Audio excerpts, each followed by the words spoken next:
విజయనగరం ఉత్సవాలలో భాగంగా ఈ నెల 28వ తేదీ నుంచి పట్టణంలో అఖిల భారత డ్వాక్రా బజార్ ఏర్పాటు చేస్తున్నట్లు రాష్ట్ర మంత్రి కొండపల్లి శ్రీనివాస్ ప్రకటించారు.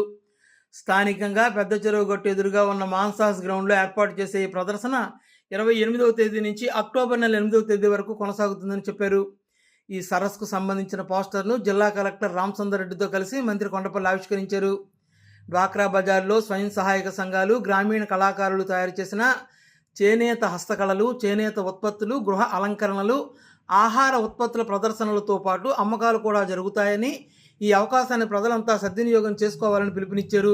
మన రాష్ట్రంతో పాటు ఇతర రాష్ట్రాల నుంచి సైతం పేరు పొందిన సంఘాలు, సంస్థలు హాజరై తాము తయారు చేసిన వస్తువులను, హస్తకళలను ప్రదర్శనకు ఉంచుతాయని పేర్కొన్నారు. సరస్ ప్రాంగణంలో ప్రతిరోజు సంగీత నృత్య ప్రదర్శన కూడా ఏర్పాటు చేశామని, ఈ ప్రదర్శనను ప్రజలు ఉచితంగా సందర్శించవచ్చని మంత్రి సూచించారు.